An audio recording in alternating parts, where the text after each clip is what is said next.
जय भारत, जय हिंद, वंदे मातरम। साथियों, स्वागत है आपका हमारी रोजाना 10 मिनट 50% की सीरीज की इस क्लास में। चलिए साथियों, स्टार्ट करते हैं अपनी आज की क्लास। पहला प्रश्न आपकी स्क्रीन पे, भारतीय संविधान के निम्नलिखित प्रावधानों में से कौन सा प्रावधान मंत्रिपरिषद की नियुक्ति तथा पदच्युति को विवेचित करता है? तो वो अनुच्छेद हो जाएगा दोस्तों अनुच्छेद 75। फिर नेक्स्ट क्वेश्चन, भारतीय संविधान के अनुच्छेद 74 एवं 75 किन विषयों पर विचार करते हैं? तो ये जो है मंत्रिपरिषद से संबंधित हैं। संघीय मंत्रिपरिषद अपने आचरण के लिए किसके प्रति उत्तरदायी है? तो संघीय मंत्रिपरिषद जो है अपने आचरण के लिए लोकसभा के प्रति उत्तरदायी है। मंत्रिमंडल का गठन कौन करता है? तो मंत्रिमंडल का गठन सिर्फ केंद्रीय मंत्रिगण से जो है होता है। फिर नेक्स्ट, सामूहिक रूप से मंत्रिपरिषद किसके प्रति उत्तरदायी होती है? तो सामूहिक रूप से जो है लोकसभा के प्रति उत्तरदायी होती है। मंत्री पद से पदत्याग करने के लिए मंत्री किसे अपना पदत्याग संबोधित करता है? तो वो राष्ट्रपति को जो है संबोधित करता है। जो व्यक्ति सांसद न हो क्या उसे मंत्री नियुक्त किया जा सकता है? हाँ, 6 महीने के लिए उसे नियुक्त किया जा सकता है। भारत के संविधान के अनुच्छेद 75 के अनुसार मंत्रिपरिषद निम्नलिखित में से किसके प्रति सामूहिक रूप से जिम्मेदार होती है? तो वो जो है दोस्तों लोकसभा के प्रति सामूहिक रूप से जिम्मेदार होती है। संसदीय सत्र में निम्नलिखित में से एक वास्तविक कार्यपालक का कौन है? तो मंत्रिपरिषद जो है वास्तविक कार्यपालिका है। भारत में स्वतंत्रता के पश्चात प्रथम मंत्रिमंडल का कानून मंत्री कौन था? तो अम्बेडकर जो है प्रथम कानून मंत्री थे। निम्नलिखित में से कौन से व्यक्ति ने स्वतंत्र भारत के प्रथम गृह मंत्री के रूप में कार्य किया? तो वो थे अपने सरदार वल्लभ भाई पटेल। केंद्रीय सरकार के संदर्भ में निम्नलिखित कथनों पर विचार कीजिए। अब देखिए, भारत में संविधान में उपलब्ध है कि समस्त कैबिनेट मंत्री अनिवार्य रूप से केवल लोकसभा के ही आसीन सदस्य होंगे। गलत है। केंद्रीय कैबिनेट सचिवालय संसदीय कार्य मंत्रालय के निदेशालय 3 कार्य करता है, ये भी गलत है। दोनों गलत हो जाएंगे, तो डी सही हो जाएगा, न तो ए और न ही बी जो है सही है। फिर नेक्स्ट क्वेश्चन, केंद्रीय सरकार के संदर्भ में निम्नलिखित कथनों पर विचार कीजिए। अब यहाँ कथन दिए गए। 15 अगस्त 1947 को केंद्रीय मंत्रालयों की संख्या 18 थी, सही है। वर्तमान में केंद्र में मंत्रालयों की संख्या 36 है, ये गलत हो जाएगा, तो ऑप्शन नंबर ए ही सही होगा। फिर नेक्स्ट क्वेश्चन, संघ सरकार के संदर्भ में निम्नलिखित कथनों पर विचार कीजिए। अब यहाँ कुछ कथन दिए गए।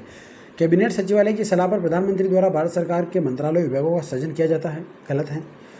हर एक मंत्रालय को प्रधानमंत्री की सलाह पर भारत के राष्ट्रपति द्वारा किसी मंत्री को प्रदान किया जाता है, सही है, तो केवल 2 सही हो जाएगा।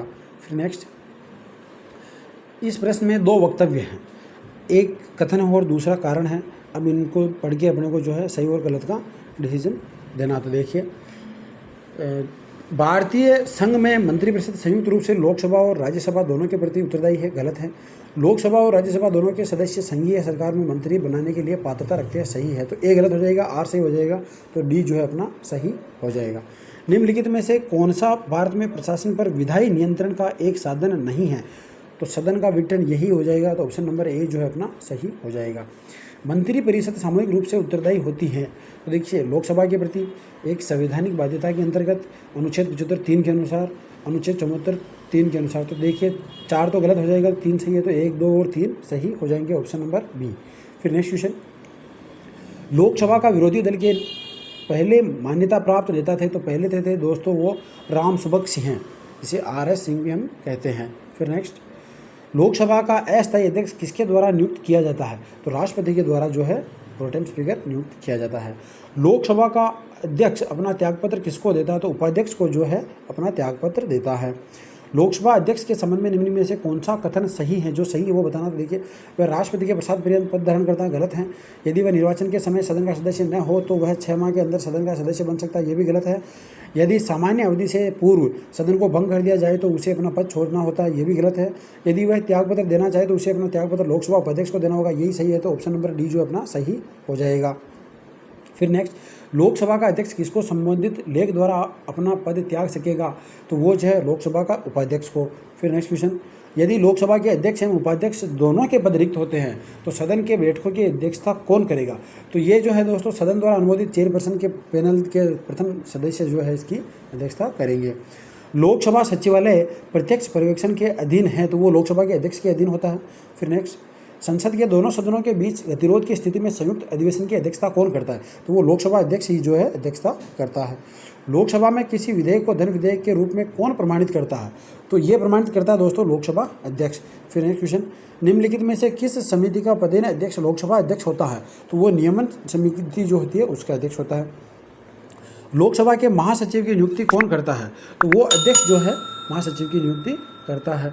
फिर नेक्स्ट क्वेश्चन, लोकसभा का सचिवालय किसके प्रत्यक्ष पर्यवेक्षण एवं नियंत्रण में कार्य करता है? तो वो लोकसभा अध्यक्ष के पर्यवेक्षण में ही कार्य करता है। लोकसभा के अध्यक्ष को कैसे हटाया जा सकता है?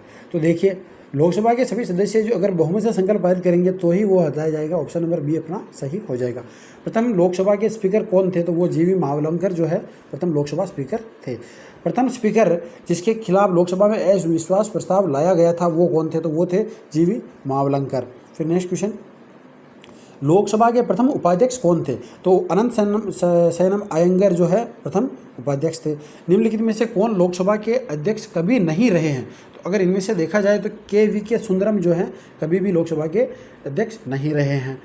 फिर नेक्स्ट क्वेश्चन, निम्न में से कौन प्रथम जनजातीय लोकसभा अध्यक्ष थे? तो पी.एस. संगमा जो है प्रथम जनजातीय लोकसभा अध्यक्ष थे। फिर नेक्स्ट, भारतीय संसद की लोक समिति के अध्यक्ष को कौन मनोनीत करता है? तो लोकसभा अध्यक्ष ही जो है इसे मनोनीत करता है। लोकसभा में वोटिंग के दौरान पहले चरण में कौन मत नहीं डाल सकता? तो लोकसभा अध्यक्ष जो है नहीं डाल सकता है।